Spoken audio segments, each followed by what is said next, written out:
Welcome to Keith Knight Don't Tread on Anyone in the Libertarian Institute. Here is my latest article at the Libertarian Institute. Dumbest Venn diagram of all time?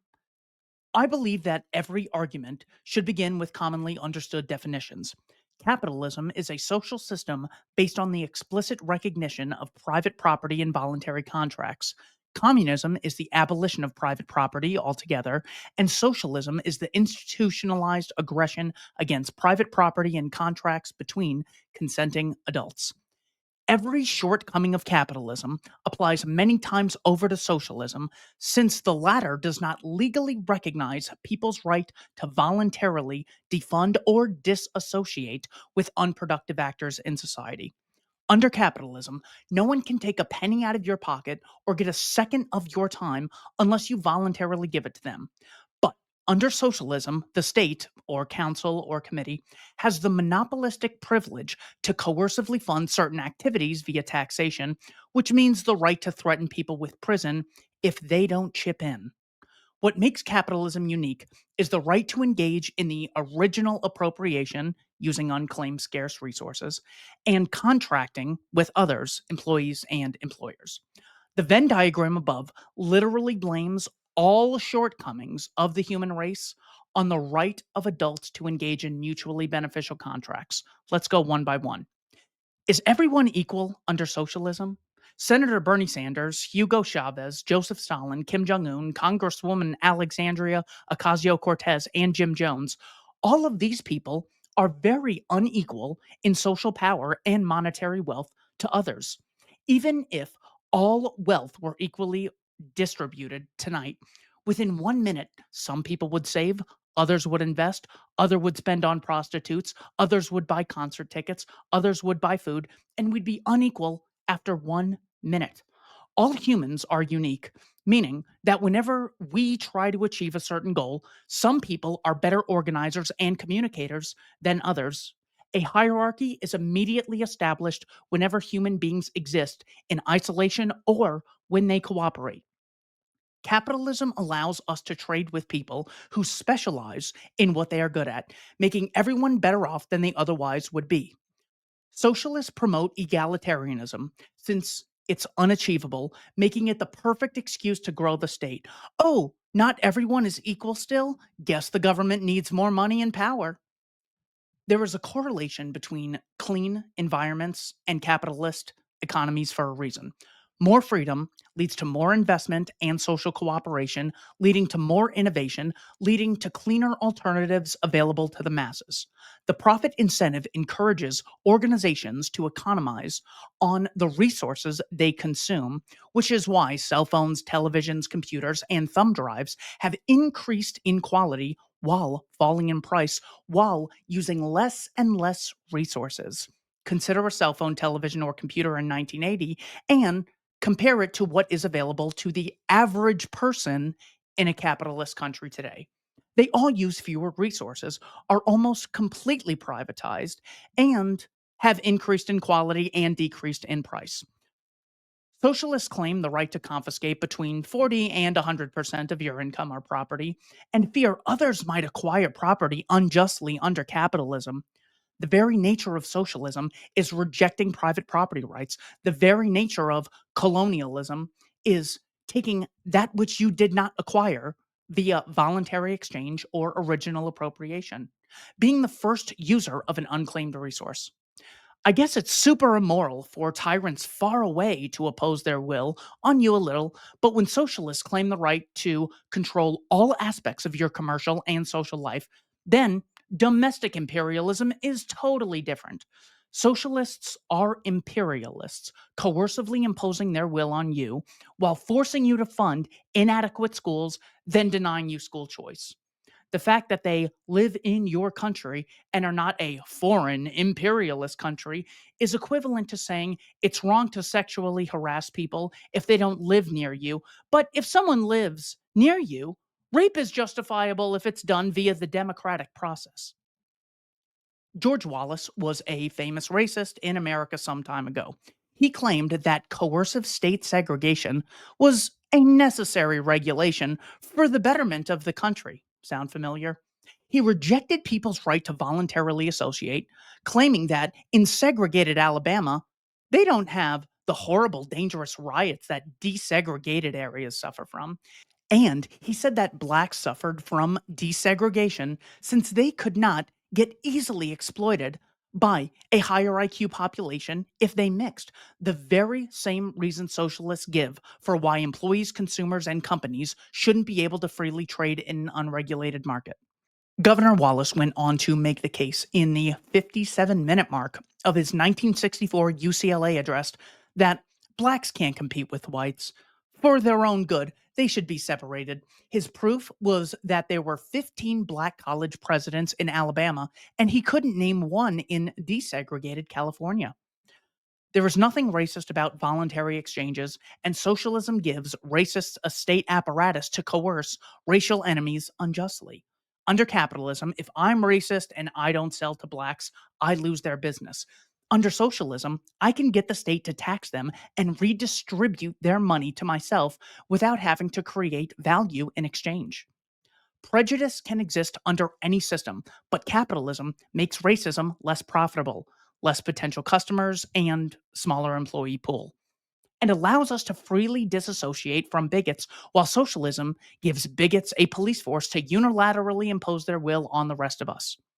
Have you ever seen wall to wall coverage from the corporate press discussing the police murdering white man Tony Timpa on camera? How about Kelly Thomas?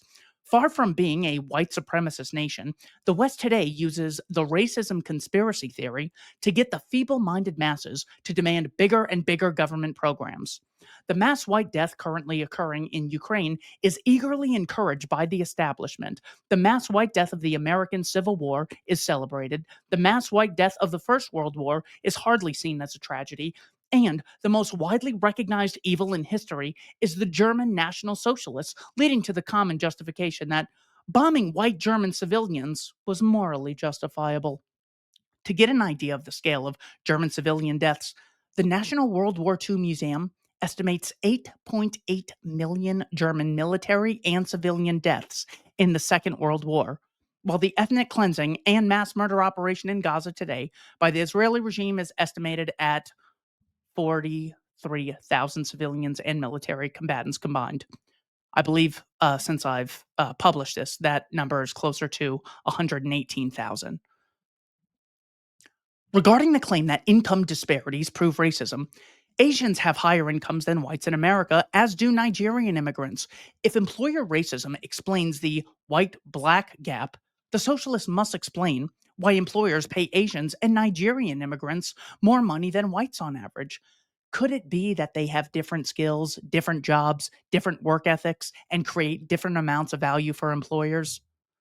How do socialists explain the straight white male wage gap? Some straight white men are rich, others are homeless.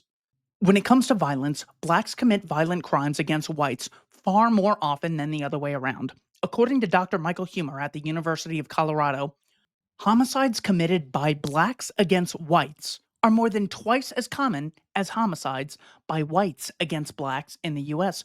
Despite that, there are more than 5.6 times more white people than black people in the United States.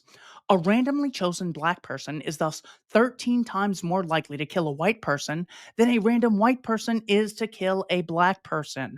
None of this is to encourage bigotry. Men are far more violent than women statistically, but I do not advocate discriminating or negatively generalizing any group based on arbitrary demographics. The point stands that the white supremacy conspiracy theory has been debunked. Which of these sounds more selfish and individualist? I can only get your money if you trade with me voluntarily. If I hire you for mutually agreed upon benefits, you can quit at any time. 2. Give me 40% of your income to fund a welfare state which never achieved its stated goals, or I'll have the police put you in jail and shoot you if you resist. Which sounds more selfish or individualistic? If socialists really cared about the community, they would look into how Singapore went from rags to riches by adopting more free market policies, how billions of people in China and India, China since 1979, India since 1991, have been lifted from absolute poverty by adopting more free trade and more rights to voluntarily contract with corporations who train people in backwards areas to be productive. Advocates of democracy associate democratic governments with the will of the people. Therefore, it is the government that represents people's preferences.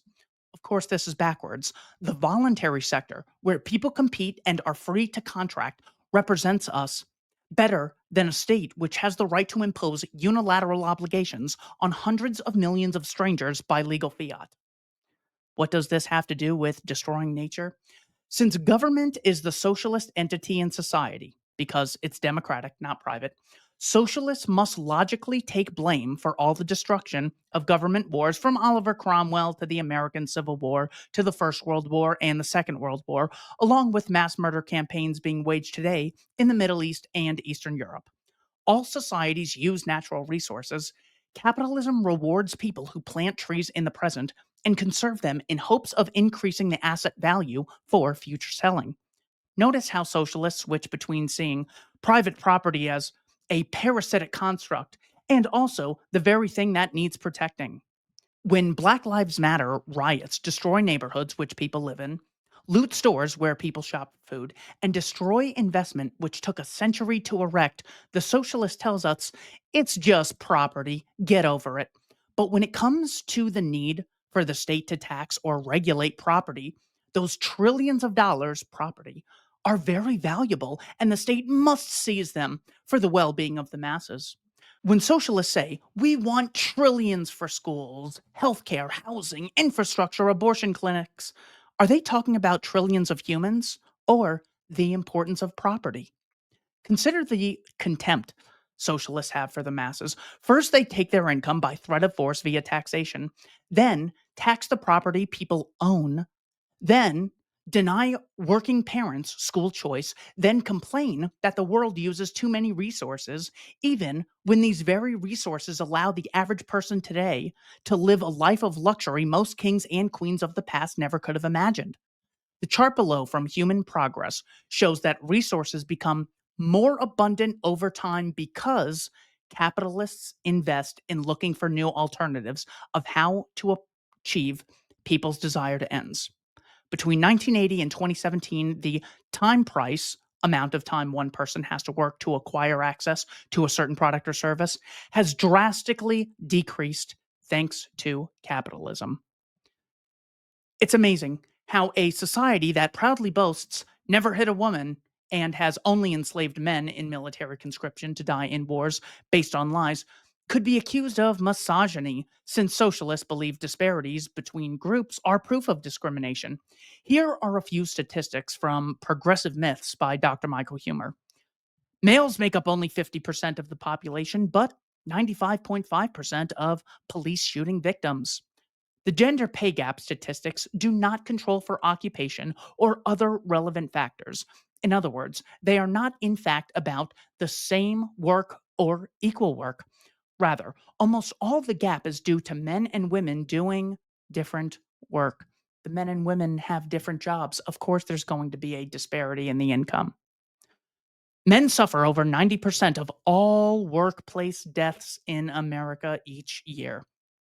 If socialists want to empower the average person, that is only done by decriminalizing all economic activity between consenting adults and increasing each person's capacity to make the most of their talents in a social setting.